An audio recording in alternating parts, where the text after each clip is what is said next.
Good evening, and welcome to the regular meeting of the Kernersville Board of Aldermen. Today is Wednesday, January 29th, and we're happy you joined us this evening. I'll begin by calling the meeting to order.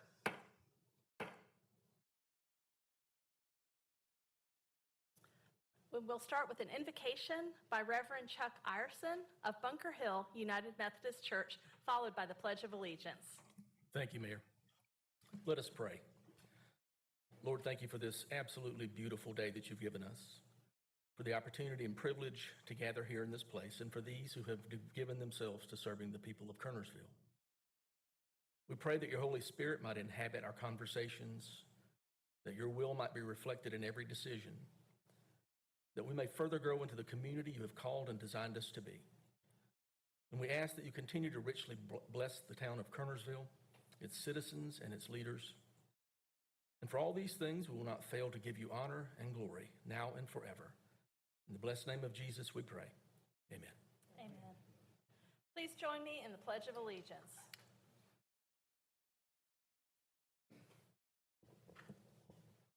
I pledge allegiance to the flag of the United States of America and to the republic for which it stands, one nation, under God, indivisible, with liberty and justice for all.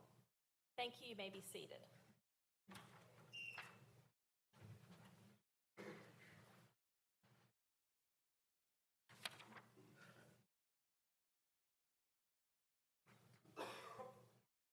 Okay, so we begin with speakers from the floor. Is there anyone here who'd like to address the board on an item not otherwise included on the agenda?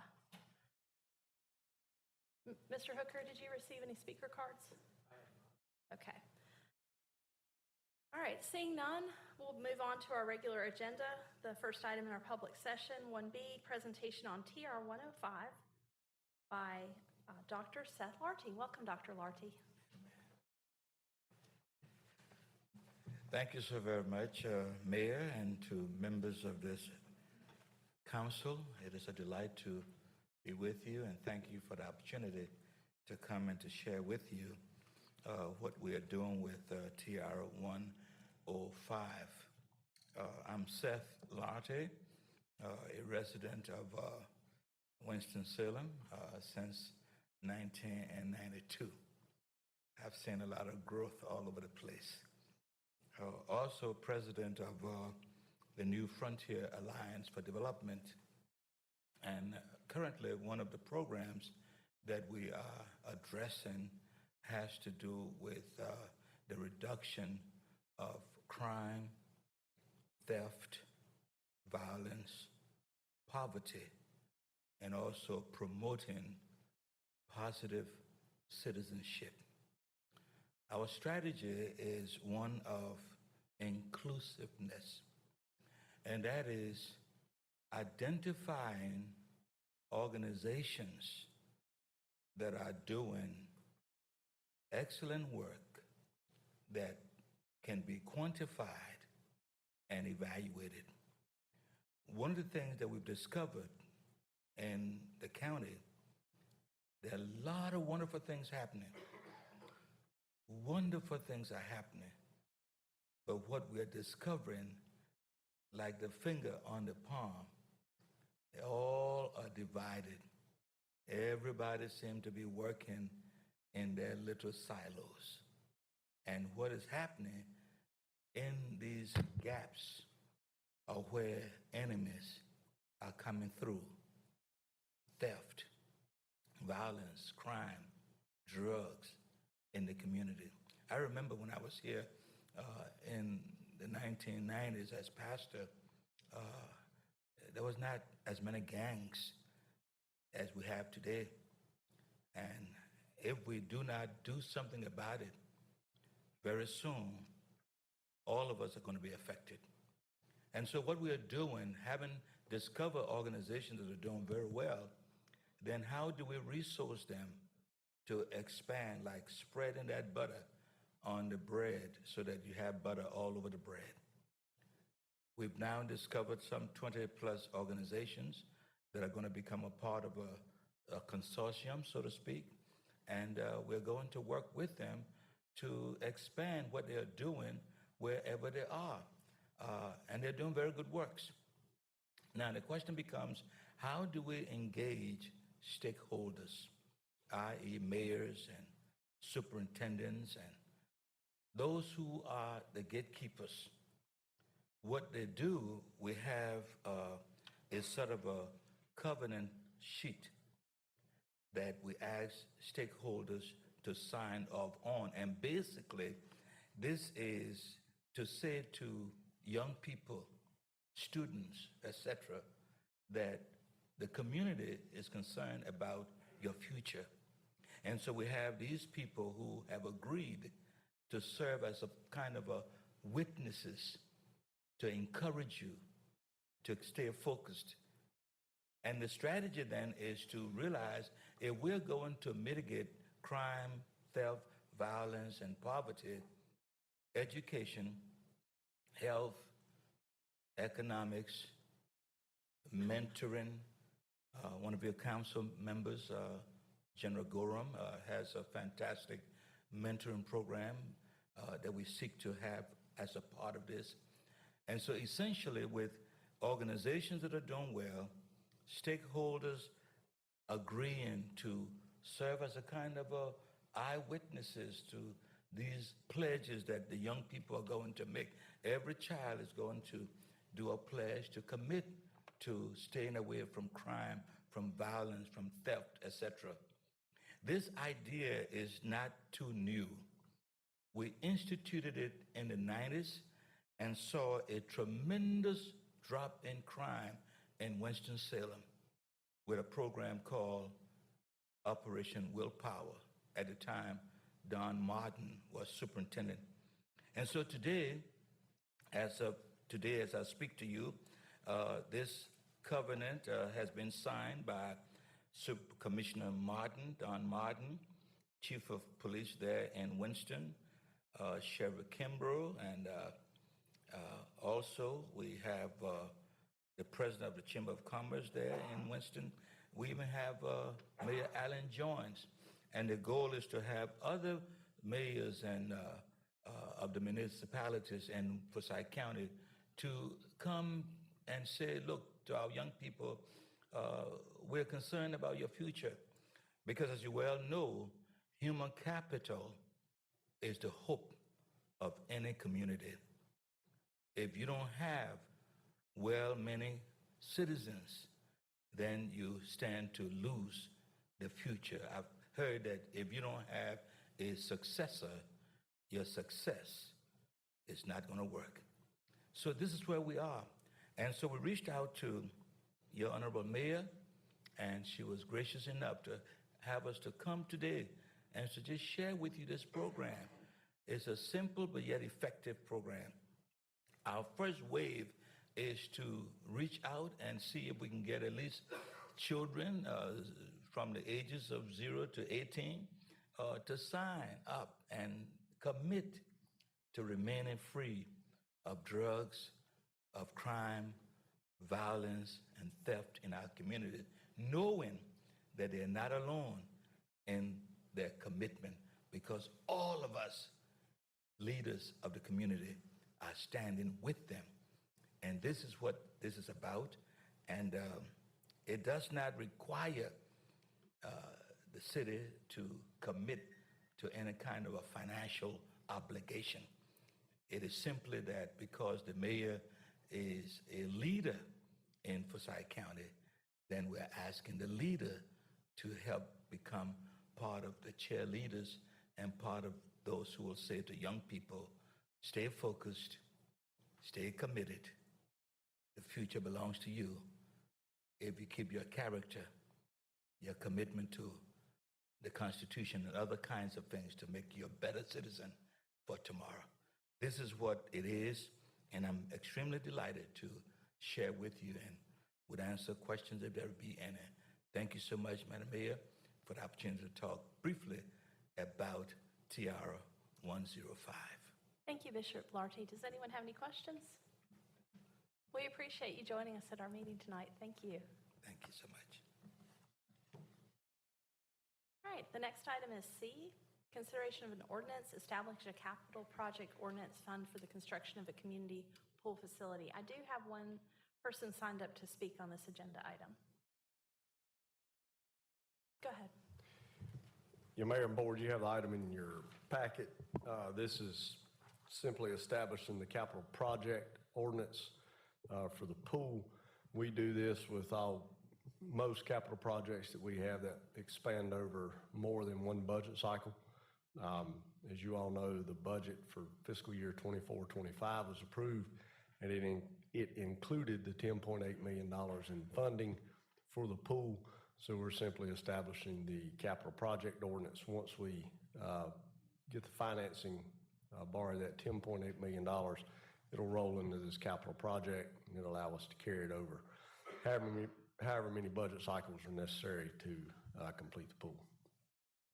Okay, thank you, Mr. Swisher. I have Dean Vaught signed up to speak. My apologies, Dean Vogt. Thank Is you. that No, German or- I've heard that name pronounced quite a few ways, so. that I was think not if you'd bad. had an H in it, might have helped me, but. Yeah, so I recently learned about the pool, so I'm late to the game, I recognize that. And before I share my opinions on the pool, I want to start by saying I am a fan of pools, so let me just get that out of the way. I swim laps regularly. Both my sons are competitive swimmers. They're both lifeguards. Don't believe your lying eyes. Even at my age, I'm a lifeguard still. So I'm a fan of pools. Would love to see more of them in the town of Kernersville. But the fact is, I'm concerned about the taxpayers funding the pool. Now, again, maybe it's too late for this discussion, and if that's the case, you guys just wave me off, and I won't waste your time. But because I recently learned of this pool and the level of funding, I felt compelled to be here, talk to you as a concerned citizen. I guess I'll start by saying the reality is there's a lot of pools already that people can go to. Three immediately come to mind: the YMCA, where I used to work as a lifeguard, the fitness center where I swam today, and the bridge where my now just one son swims there. And not to mention the other neighborhood pools that usually in the spring, many of them are soliciting membership to join. So they may be a little bit different, I understand, but the other three pools I know allow daily guest passes. So I find it really hard to believe that there's pent-up demand by our citizens for such a pool. If there was pent-up demand, I feel like the private sector would have already stepped in well before now. So my concerns, I've voiced my concerns. If it's not too late, I'd ask the board to do one of three, or take one of three actions. The first is just outright reject this kind of wasteful spending. I just find it impossible that anyone that would claim to be a good steward of the taxpayer money would agree to this kind of funding. If not that, then at least delay the effort to fund this pool until a proposal's been delivered, a viable proposal's been delivered that would enable the pool to pay for itself, and starting with construction onward to the ongoing maintenance and expenses. And if not either of those, put the matter to a vote. Let citizens decide if they're willing to spend 20 to 25% of annual revenues on this kind of expense. So that's really all I had to say. Happy to, first off, set me straight if I said anything wrong. But yeah, happy to allow you guys to shed any light on the matter. Thank you, Mr. Vogt. Sure. I got a question for you before you step down. Sure. Hey, Yeah. neighbor, how you doing? Great. How are you? I'm good. Not everybody in Kernersville lives in a neighborhood with a nice pool. That's right. And I mean, the numbers, and you were wanting to know whether or not the people of Kernersville wanted a pool. Well, when the rec department puts out their questionnaire every year, the number one thing that comes back is a community pool. It's been that way for quite a few years. So there's a bigger demand there. And I was very glad to hear that you and both of your sons are lifeguards, because the number one problem in the town running a pool is having enough lifeguards. So now I know 3 phone numbers. So that's a good point. I mean, the YMCA can't even staff lifeguards. How's the town of Kernersville going to do that? But you know what? That's a discussion for another day. But yeah, I've heard, 'cause in fact, I exchanged some messages with Ernie, who I think is here. Yep. So I understand. I haven't seen the report, but yes. So what if that's what? I mean, I guess the philosophical question is it the government's role to fund a swimming pool?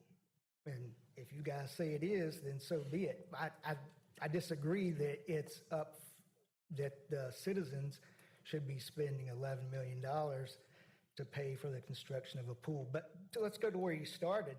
The YMCA, nor the fitness center, nor the crossing, I don't know about the crossing, require you to be a member there. So I get that there are plenty of people that don't live in a neighborhood that have a pool in their neighborhood. But the fact remains, there's plenty of access.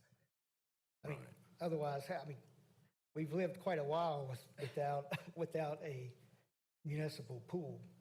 So. We have, and the YMCA filled that role for a while, but it's not an ideal facility to fully service all the people of Kernersville. Everybody can't be a member. Their outside area is limited in terms of how many people can be on the deck at the pool during the summertime. They got problems. That's why we did not re-up with them this past year. And the town spent a lot of money with the YMCA, a lot of money. And I think we decided, we just figured it'd be better off if we were in the driver's seat instead of, the YMCA and other folks. And once we put it in, it ought to be good for, 25, 30 years? Yeah, so is it going to pay for itself? It may, I don't know. I don't know the answer to that. We hadn't figured out what it's going to cost to get in yet, but we're going to make it very affordable. It's not going to be a country club. So people will be paying. I'm sorry, Mr. Vogt. Yeah. Mr. Barrow, he's had his presentation time, so if you have specific questions, Right. but I don't think that a debate right now is the right forum. I'm sorry, there are contexts where that is, but right now we've got a lot of other things on the agenda. So. Very well. But if you have a couple more minutes to speak, if you have a list of questions, tell us and we can answer them all at once. Or if you have a specific question to Mr. Vogt. But I think that in fairness to everyone here who's here for other agenda items, we do need to move on if there aren't more questions that you have or you have. So, Mr. Vogt, what are your other questions of the town? No questions at this time. Ernie's given me some, I know where to go for some more information, but the primary reason for me being here is just to voice my concern as a taxpayer, and that's it. Okay, thank you for taking the time. Mr. Barrow, did you have more to say? That's not a question of anyone? No. All right, is there any other comments on this? All right, then we will move on to item D. Oh, wait, we've got to vote.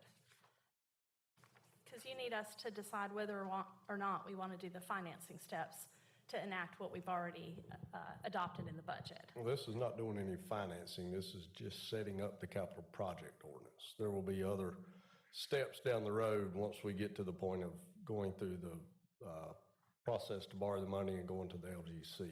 This is just setting up the capital project fund. So this is something for our finance department Correct. that will allow us to later fund the objectives we already set forth in the budget.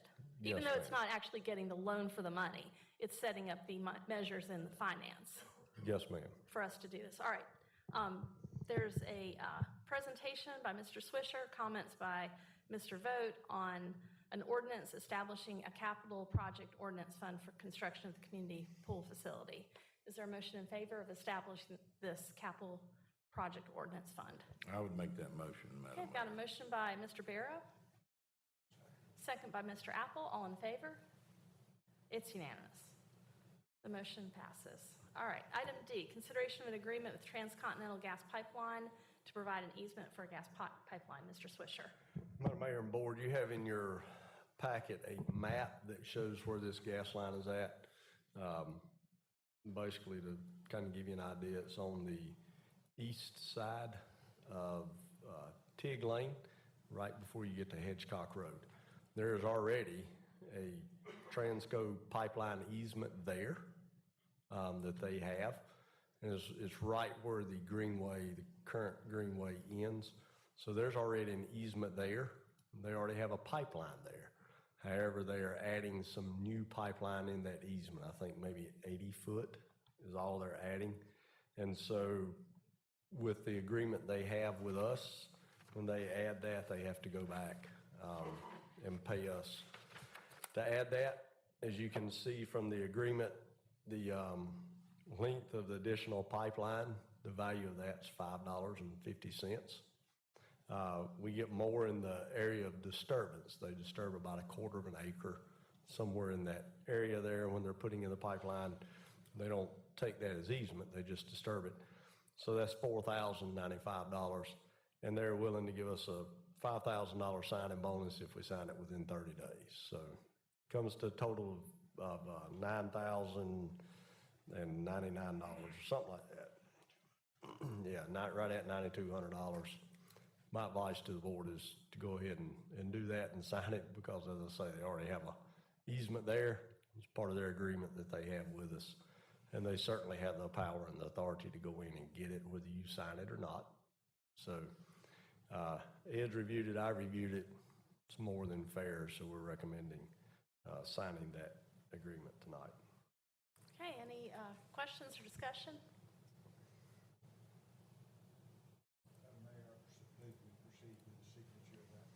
Okay, we got a motion by Mr. Apple. Second. Second by Mayor Pro Tem Thompson. All in favor? It's unanimous. All right, next item is E, a resolution declaring a notice of intent to file an application with the LGC for debt approval. Mr. Swisher? We'd like to request that item be removed from the agenda, Okay, do you need a motion to do that? please. Okay, do I have a motion to remove said item? Got a motion by Mayor Pro Tem Thompson, Second. second by Alderman Gorham. All in favor? It's unanimous. All right, consideration of a resolution to authorize an application for a cybersecurity grant. Well, this is timely. It is. That's why it's on your agenda.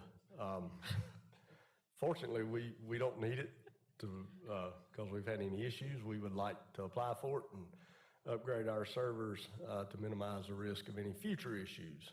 For those of you that have been keeping up with it in the news, our neighbor to the west has had quite a bit of issues with their server and their network security recently. The grant's for $100,000. That will allow us to upgrade some existing servers and so forth. It does require a 30% match, so our matching portion would be $30,000.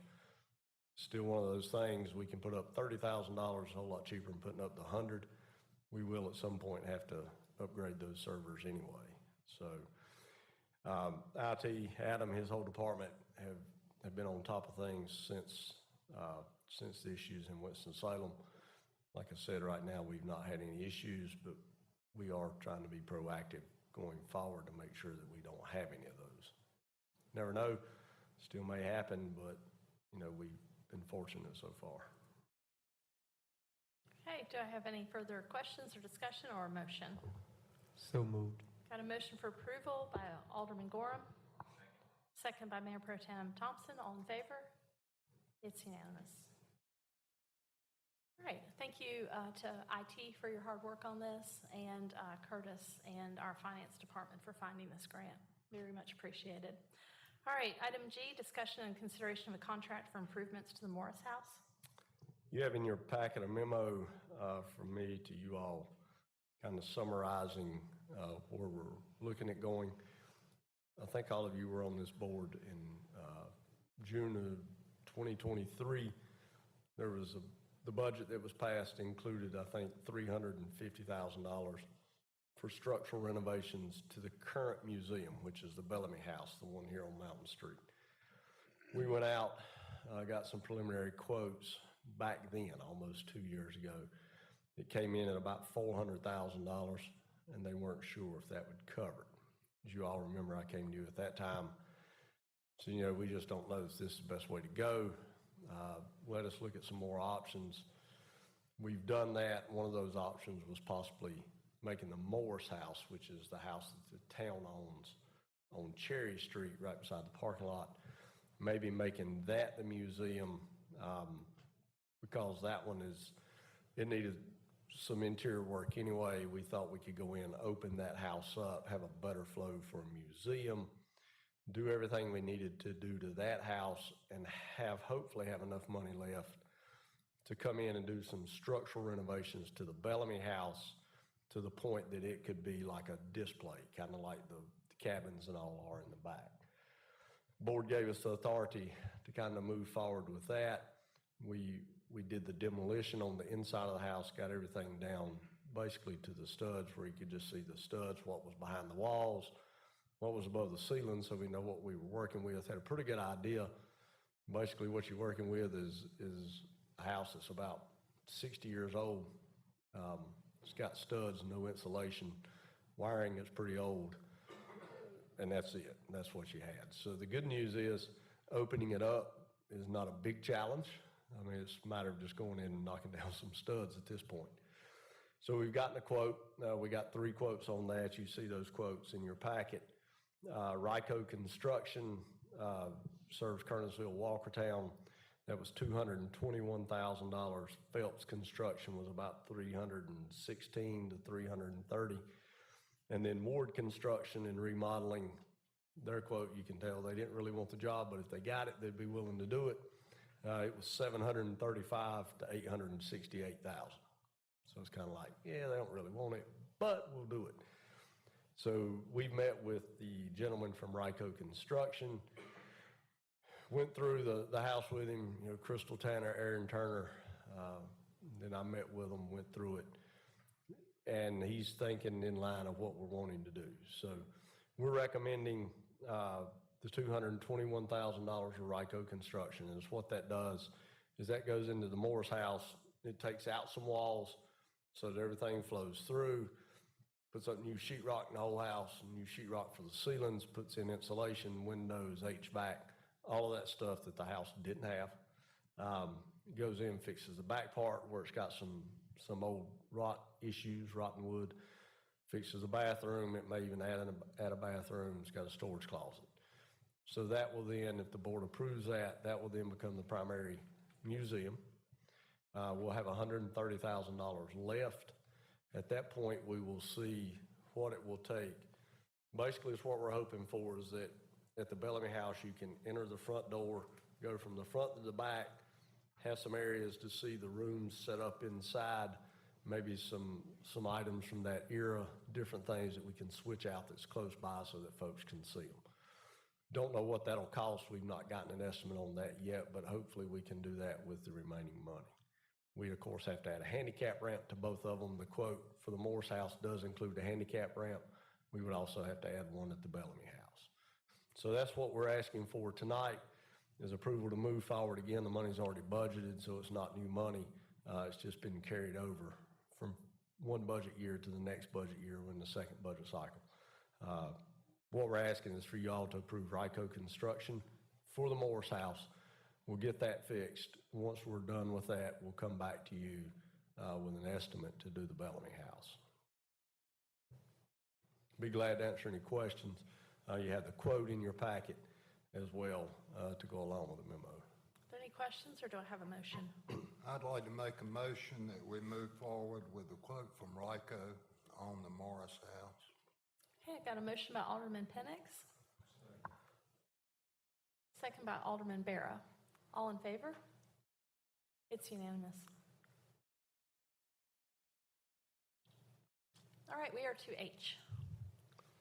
H is the property, as you can see it, 223 Beeson Court, 221 Beeson Court, and 0 Beeson Court. I will tell you, 0 Beeson Court is just the road. That's a private road that goes in there. The property owner at 223 Beeson Court, I think, is a big parcel. Owns a third of that road. Basically, it's where this parcel is. If you go down Beeson Road, like you're going to Ivy Redmond Sports Complex, if you go down to where the gravel parking lot is, the grass part there at the top of what you see on there, right there, that grass part is now the parking lot. If you go down to the end of Beeson Road, that's the parking lot on the left. The parcel we're discussing is behind it. Can you highlight that, Cat? Right there. That's the parcel that we're discussing. One of those, 221 or 223, is the big one. The other one is the 1 acre parcel inside of that, owned by the same family. One of them's a mobile home, the other one's a home. It's about 28.8 acres in total. It's owned by Nancy Sapp. Her son, Kelly Sapp, owns the mobile home there that he has one of his employees living in. The town currently owns the land in front of it, land on the other side of the gravel road, all the way to the top of Beeson Road. We've been in discussions with Ms. Sapp about purchasing the property. We have worked out an agreement that she is agreeable to. Similar to the agreement that we worked out was with Ms. Smith on Beeson Court. The town will purchase the property. Ms. Sapp will have lifetime rights to the property. She will be responsible for anything in the house, stove, things like that. The town will when she's no longer able, wants us to, will maintain the yard. She'll be responsible for the other items of the house. Of course, we'll provide garbage and trash pickup. She currently has neither. I won't tell you how she gets rid of it, but she has neither. So we would purchase property, given the lifetime rights to it. Purchase price is $1.6 million. That works out to about right at $52,000, $55,000 an acre. The town purchased Ms. Smith's property basically for about the same thing. She only had 1 acre, so worked out about the same thing for Ms. Smith. The property in front of that we purchased several years ago. It was quite a bit less per acre. The property to the north of all of that, the 66 acres that the town purchased from Mr. Coney, worked out to quite a bit per acre more than that. So it's ranged anywhere from a low of about $100 an acre that we purchased from DOT to about $90,000 an acre that we paid for the property at the top of Beeson Road. So this is $1.6 million. She has agreed to that. Closing, if the board approves it, would be probably in 60 days, 30 to 60 days. I will tell you, as you all are aware, this money will be coming from a grant, not a grant, it's basically that money that we got awarded from Donnie Lambeth and at the time Senator Krolik. They gave us $2 million, said that, I think it was $1.8 million 2 years ago to be used for land purchases at Ivy Redmond Sports Complex. So it's $1.8 million. We've spent roughly $520,000 of that on 2 of the parcels that we bought since being awarded that money.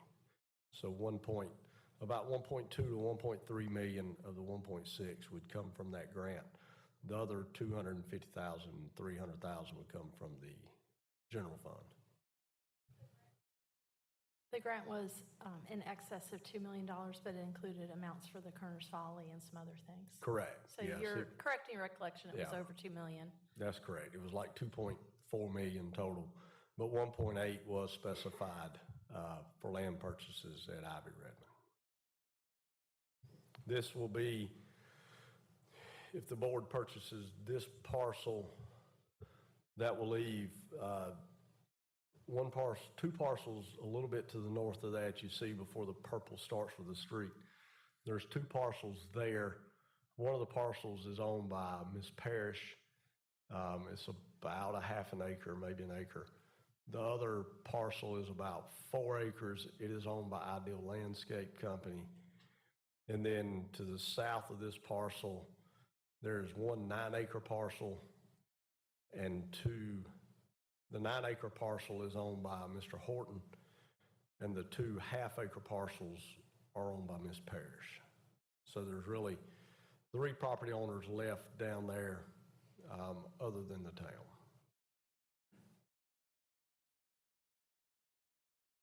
Yes, sir. Want to use your microphone? Forgive me, Curtis, do we, in our, sort of our grand vision, of course, forever is a long time, but in sort of our grand vision of the utilization of Redmond Park, do those parcels that we're talking about, do they pretty much, at least for the foreseeable future, round out what our vision is in terms of need for contiguous land there? Yeah, it is, Alderman Apple, is what we have is when we just redid the master plan for Ivy Redmond Park. And part of that master plan had on there a plan that if we did acquire this roughly 30 acres from Miss Sapp, what we would do with that. So it's on the future master plan if acquired. Of course, we have a plan, if not acquired, how we would do it as well. The future master plan did not include the remaining parcels out there.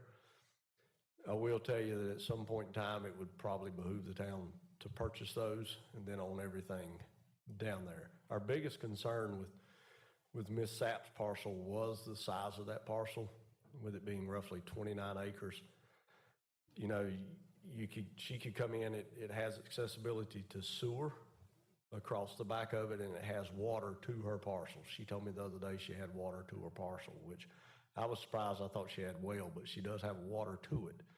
She has sewer behind it, right about where the blue line is sewer. So the concern with her parcel was, especially with it being 29 acres, someone coming in, buying it, and building roughly 80 some houses on it.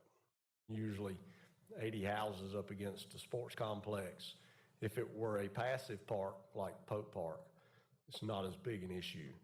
But with 80 houses up against a sports complex, that can pose problems. If you've ever been down to Ivy Redmond when they've got soccer, baseball, and cross country, all three going on, it's already a problem. If you add 80 houses to it, it's a bigger problem.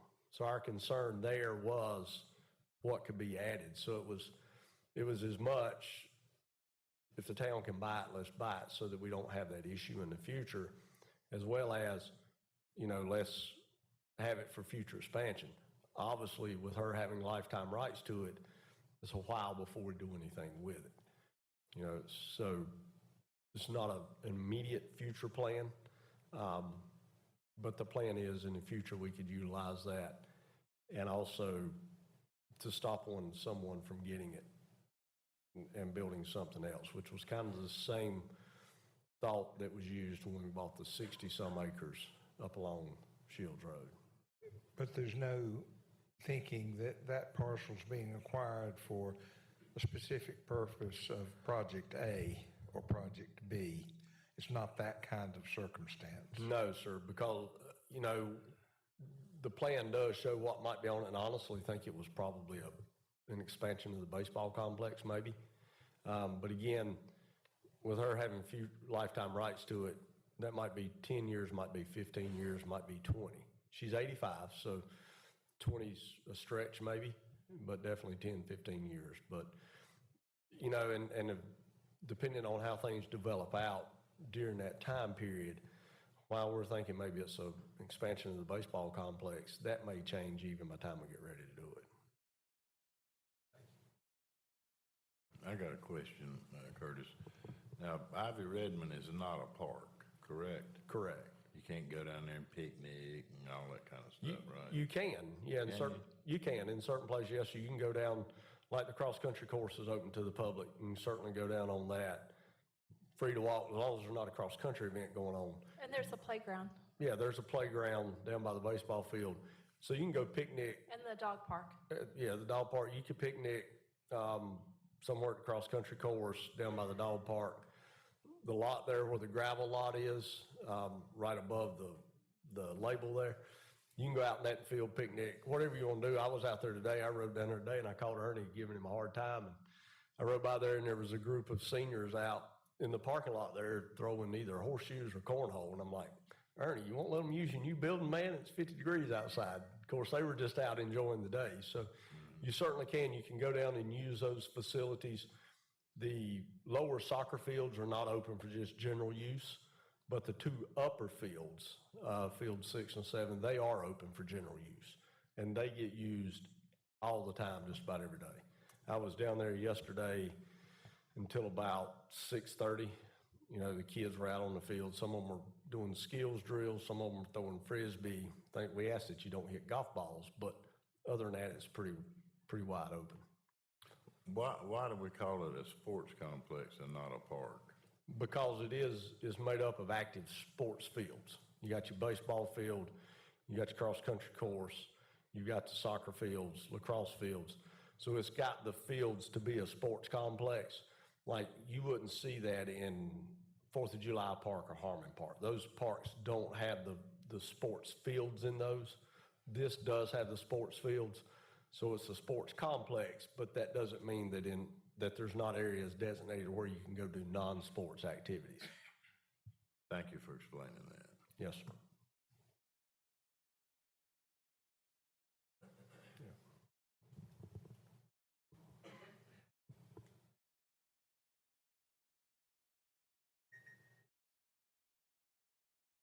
Any more questions relating to the discussion and consideration of the purchase of properties located at 221, 223, and 0 Beeson Court?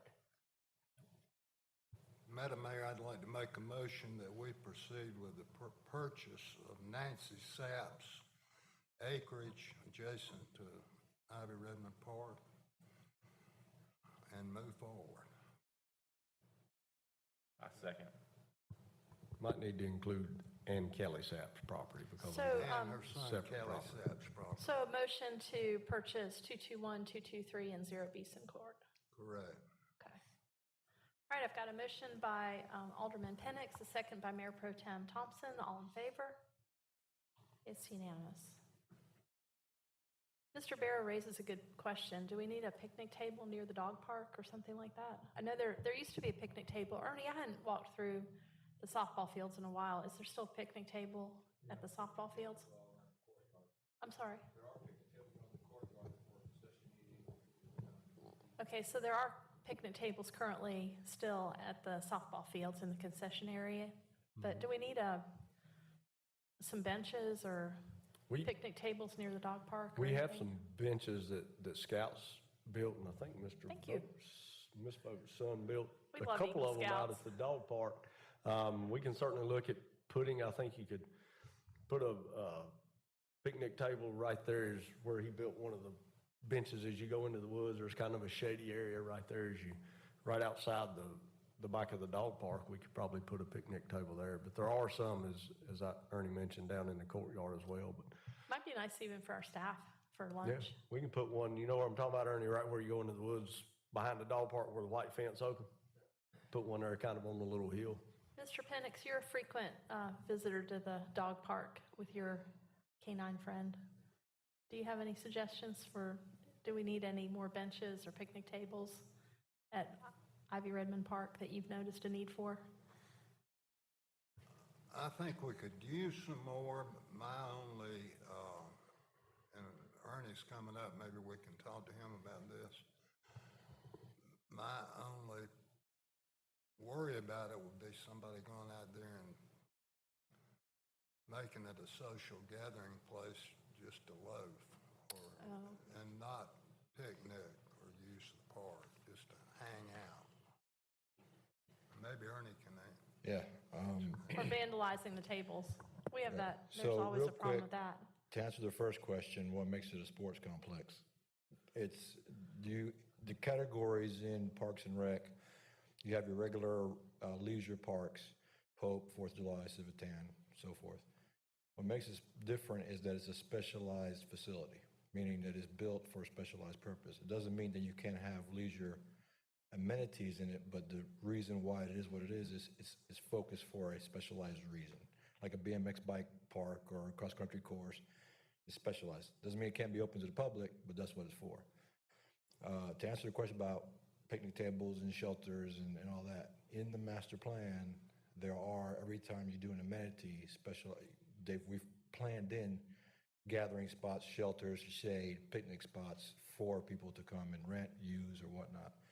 So Doesn't mean we can't put a picnic table out there in special locations, but just big picture thinking, there are places in the master plan to build shelters with picnic tables, playgrounds and stuff for the leisure purpose. So I just wanted to, there is a bigger picture to kind of incorporate the leisure side, but also the specialized part too. Thank you. You're welcome.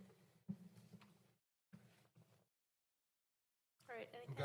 I've got one more question. With the purchase of Nancy Sapp's acreage, what will our total acreage be now? We'll be sitting around 230 acres, How much? right around 230. Right around there. That's great. We started with 70 and now we're already up to 230. It's wonderful. Thank you, Ernie. All right, we are to everyone's favorite part of the agenda, the consent agenda. These items are considered to be routine and will be enacted by one motion with no separate discussion unless a board member or citizen so requests, in which event the matter will be removed from the consent agenda and considered under the following item. A, approval of the minutes from the November 12 closed session. B, approval of minutes for the January 7 regular meeting. C, consideration of a request by the Old Salem chapter of the Antique Automobile Club of America to hold downtown cruise-ins. D, consideration of a request by the Kiwanis Club to use the town hall courtyard for the annual Miss Mary's Parade. Is there anyone who'd like to remove any of these items from the agenda? First, citizens and staff in the audience. And then anyone on the Board of Aldermen. All right, do I have a motion to approve the consent agenda? So moved. Second. Got a motion by Mayor Pro Tem Thompson, a second by Alderman Gorham. All in favor? It's unanimous. Mr. Swisher, wait, why don't we do the briefing? Mr. Swisher, I'll turn that over to you. Okay, so we've got, it looks like 4 public hearings on the agenda. Item A is annexation that goes along with item B and item C. This is by Brookford Properties LLC for property located at 0 Brookford Road. This is the Barry Siegel's project. It's on Brookford Road. Part of the, when the town put in sewer in that area back, I don't know, probably 4 years ago, just finished up. I think we started about 4 years ago, finished up this year. Part of that was that these properties, if they got the sewer, then they annex into the town of Kernersville when they come in for development, or a certain time frame if they've not came in for development. So that's why that annexation petition is on there. That's item A. Item B is a development plan to amend the land use plan from business center to commercial for property located at 0 Brookford Road. And then item C is a rezoning on that parcel. That was heard at the planning board last month, and I think it was unanimous that it passed. It was recommended for approval, but I don't remember the vote. Yeah, I don't either. It was either unanimous or something to one, but I don't remember what. And that is item A, B, and C. Item D is the development agreement with Channel Marker Woodbine. That is the company that's developing the townhomes at the corner of Woodbine and Salisbury Street. This board approved that rezoning several months ago. Came back with their stormwater pond. They needed some area for their stormwater pond. We worked out an agreement with them that the town would let them use some of the property. Basically, we'd sell them a piece of the property that the community house is on, the back piece of the property. We would sell that to them. I think it was $35,000. Basically, it was an exchange, but we have to show it as a sale, and then we pay them for our portion of the pond. So it worked out great because for the town to do any future expansion of the community house, whether it be another structure or whether it be expanding the parking lot, we would need to do a stormwater pond as well. So basically, what's happening is we're giving them enough land to do their stormwater pond. They just need a little bit of land to do a stormwater pond. but they needed it from us. In exchange for that, we told them, we'll give it to you, but you've got to build a pond big enough to accommodate our future development on that parcel.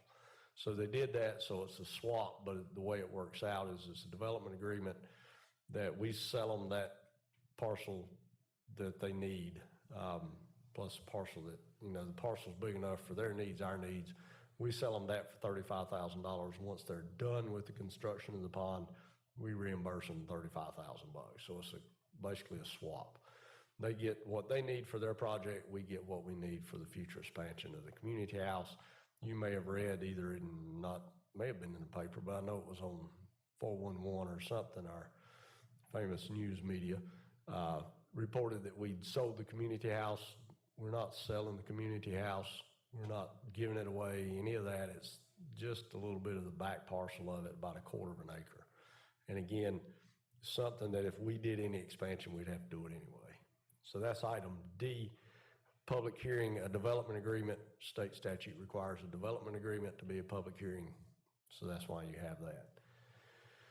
Then you have speakers from the floor, under item 2A. 2B is the item that was pulled last month regarding the staffing at the garden. 2C is a budget amendment. It's a very short budget amendment. We're just cleaning up some items in that. And then item D is establishing the criteria for the community pool. It's a design-build project. You have in there we're asking the board to approve to go out for RFQs. You have in that, and we can discuss it next week if you have any questions, the stipulations and requirements that we would like to see in that RFQ.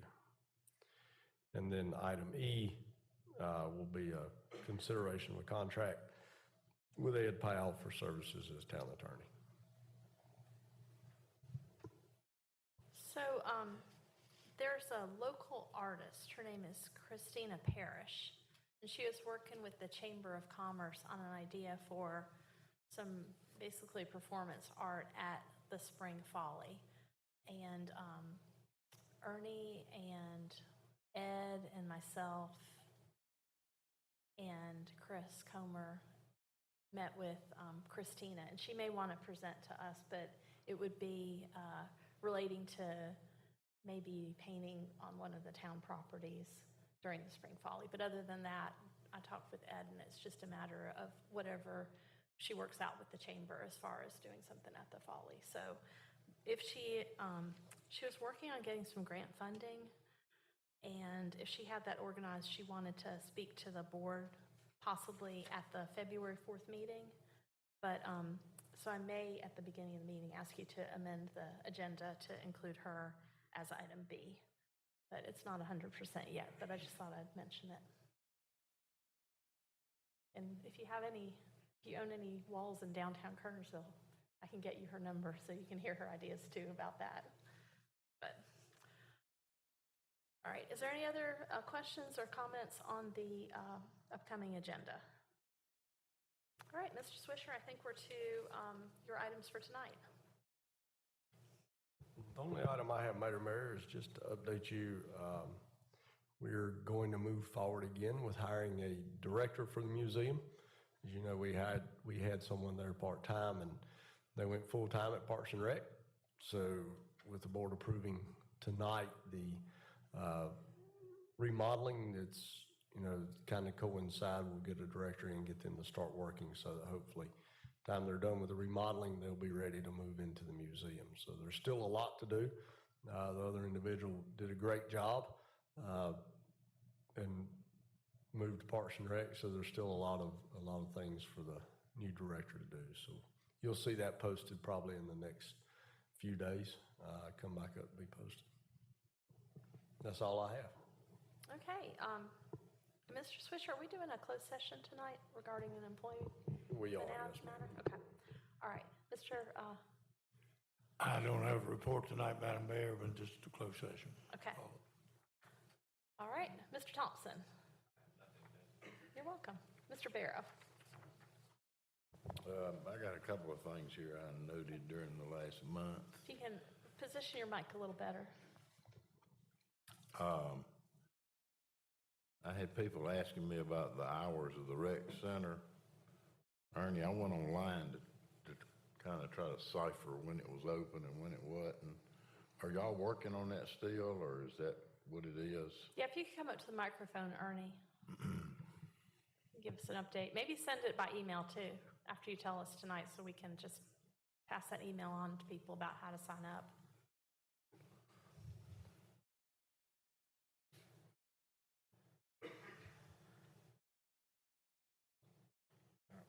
So the official hours for the rec building are from 8 a.m. to 9 p.m. Monday through Friday, and then 10 a.m. to 5 p.m. on Saturday, and 1 p.m. to 5 p.m. on Sunday. We've been working slowly into getting to the weekend hours as we've been onboarding staff that would work the weekends. So we're still in the process. After Father-Daughter Dance on February 15th, we'll open on the weekends for the first time and go from there. So it's been a slow process as we've been onboarding folks. The reference in terms of the hours on the website, we Googled. Google doesn't have hours posted. It's kind of since we've always been dawn to dusk. So we have to work on getting Google updated so when people Google or push it on the web, it'll pop up with those hours. So, but we do have them posted on our webpage, but like not a lot of people go to surf it that far. Yeah. So I was looking for it, and some other people would ask me about it. Yeah. And, but what you sound like you got plans, great. Yeah. We And can they're posted on, communicate. and they're superimposed on I know they're in the window of the front door, but you gotta get there, but yeah. Maybe we could put it on could we put it on the front page of the toknc.com for now too? Like an announcement? Yeah, that's not a problem. Like go to this link to get the details about the Parks and Rec Center? Yeah, and we can do that. And I will say also, and Ernie can touch on it, that that's the hours, Alderman Merrow, but the open play in the gym will not always coincide with those hours, especially later in the day. Correct. And I'll let Ernie explain that. And we've had some questions from folks about that as well. It's like, well, I can't go in there and play, and that's because we have league play. So, Yeah. but I'll let her. So to make sure, because there was a comment on 411 and a few other websites about it. So as Curtis mentioned, the open play, we've created blocks, sort of program blocks within the day for open play. So in the mornings, open play starts at 9 a.m. and goes till 12. And then we close the building at 12 and send, kind of gives us time to clean up and refresh the building for the next session. At 1 o'clock, we open up and go to 4 o'clock for open play. And that's basketball, volleyball, pickleball, Mondays, Wednesdays, and Fridays. Mondays and Fridays, pickleball. The rest of the time is just open play, volleyball, whatever they want to do. And then we close at 4, and it gives us time to flip the gyms over for the nighttime programming. So we have fitness classes, volleyball leagues, basketball leagues, what have you. Like we have gymnastics flipping right now going on tonight. So gives us time to clean up and flip the gym. You know, put stuff to the ceilings, drop the curtains, do whatever we have to do to get ready. So sometimes that doesn't work well. Like we had the gentleman that complained came in right at 4:15, wanted to shoot, and it was, sorry, you missed it. And his point is valid that what happens with the folks that work? Well, that's why we did the weekend hours. So the weekend hours we have folks that work on Monday through Friday can come and shoot. Problem is that we're still onboarding staff at the time. So that should be corrected when we open up on the weekends. Good deal. Growing pains. All right, growing pains, exactly. Yeah, it's a great looking facility. Y'all did a great job out there. And Thank you, appreciate it. I look forward to fully using it. Thank you, Ernie. Thank you, Ernie. I had a couple more things. Okay. And this for the chief. Chief, are y'all, is the Kernersville Police Department going to cooperate with ICE? That seems to be a big deal. Yes, sir. We'll cooperate with any kind of legal documentation that they have. Good deal. Thank you. I think that's all I got. Thank you very much. Mr. Apple. Madam Mayor, I just have one thing, and this is an item that has, I've talked with Curtis about it, and just would like to make, for us to do whatever is necessary to get on an upcoming agenda in the immediate future to discuss the installation of the dog chip or pet chip reader. Very low cost. We've got a corporate citizen that's willing to fund it all.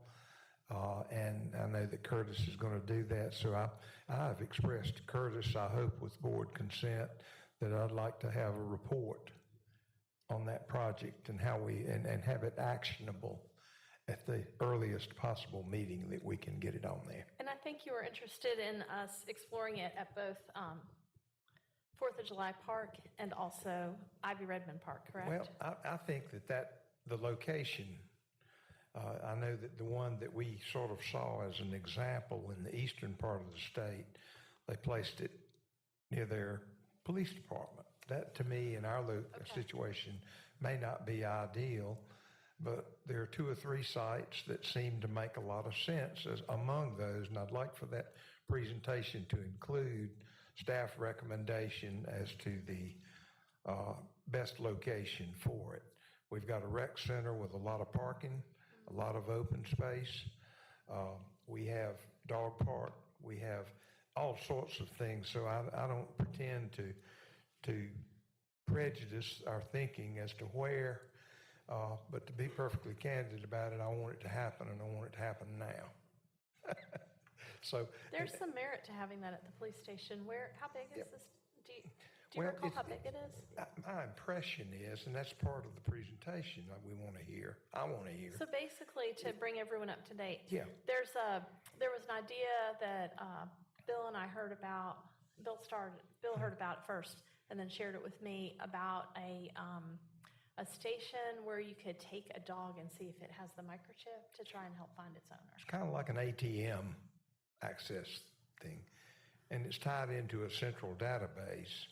So instead of someone who has encountered a stray animal having to go to a veterinarian and pay to have the chip read for an appointment to do that, it would be something that would be accessible at no per user cost to our folks. And I think there's enough dog interest in that, and I'd like to hear that. I want to move forward with that. Curtis knows that if Ernie doesn't, he does now. But I'd like for us to move on forward with that. Curtis, I think that's a fair. There's a lot of space around Town Hall that's open, yeah. and there's already the. I'm not sure what Chief Tilley. There's a spot at the police station near the Protector statue where you can exchange items purchased on the internet and that sort of thing. Correct? What's that called? Seems like there's a sign up about it. I can't remember exactly the verbiage of the sign, but it is for people who make transactions for, I guess it would be Facebook Marketplace or eBay and things like that. So that might be a reasonable spot to. Would you have any concerns about that, or would you need to look into it further? I don't want to run my fellow public safety people under the bus or anything, but I think the fire department has far more stations and things like that. I don't know if that would be better and more convenient. I mean, I'll be glad to look into it, but I think the fire department may not be a bad idea as well. I just want us to move that from the if column until when. And I want, there's not a whole lot of additional expenditure of time and focus, and certainly it pales in comparison to some of the major projects we've had going on that have required more. I've got an update for you. Wonderful, thank you. Okay. So You have an update right Yes, now? Oh, yeah. goodness, perfect timing. So I believe Go it was ahead, Mr. Pages. Swansboro, correct? So you saw that? Okay, so I called Swansboro Parks and Rec and asked about the dog chip reader. It was put in by a partnership of the fire department and a nonprofit group in Swansboro.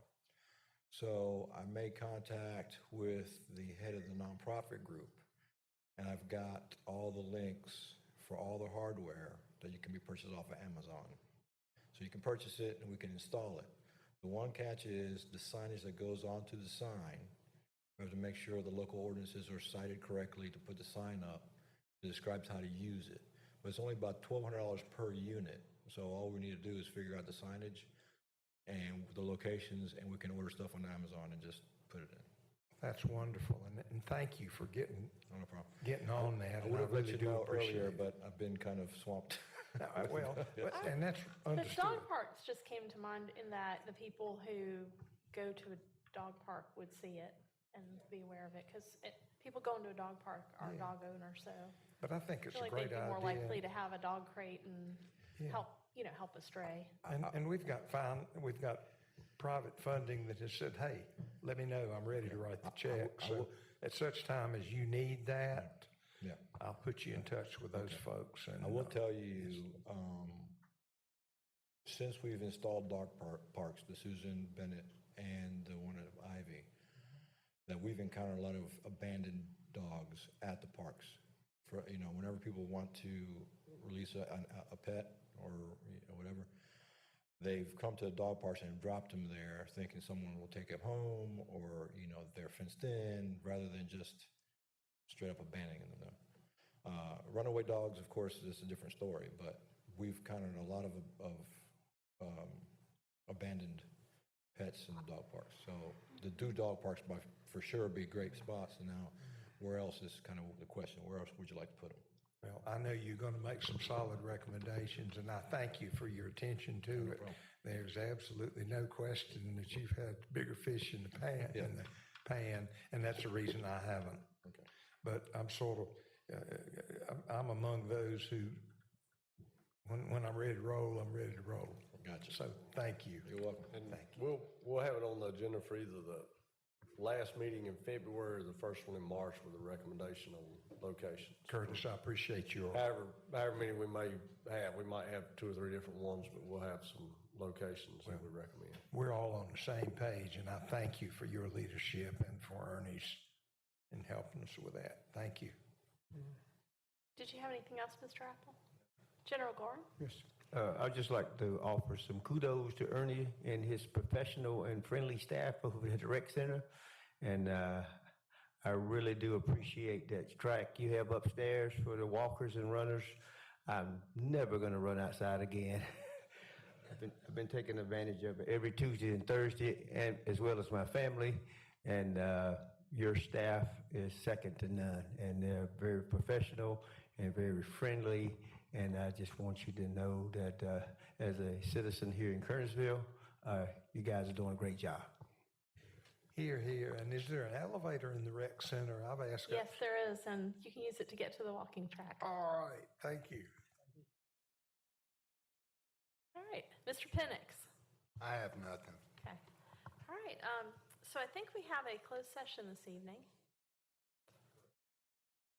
Madam Mayor, pursuant to North Carolina General Statute 143-318.11A3, I move that the board go into a closed session to consult with an attorney employed or retained by the public body in order to preserve the attorney-client privilege between the attorney and the public body, which privilege is hereby acknowledged and pursuant to A6 to discuss matter relating to the qualification, competence, performance, character, fitness, and conditions of appointment of an individual public officer or employee.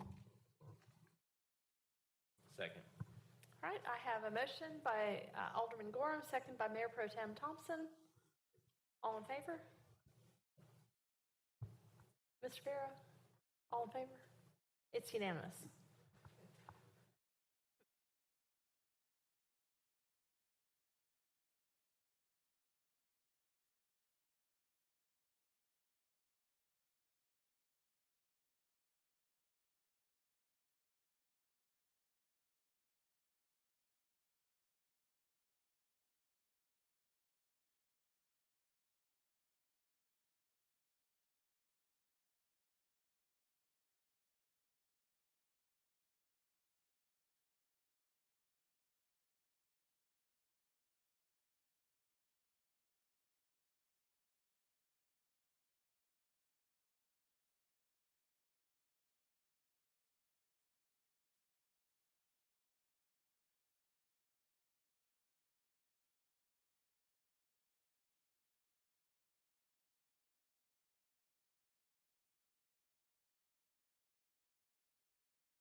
tap this as soon as y'all are ready.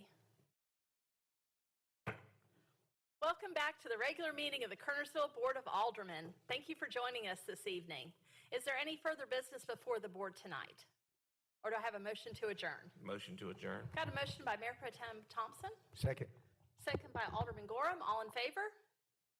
It's unanimous. Thank you for joining us tonight. This meeting is now adjourned. Well run.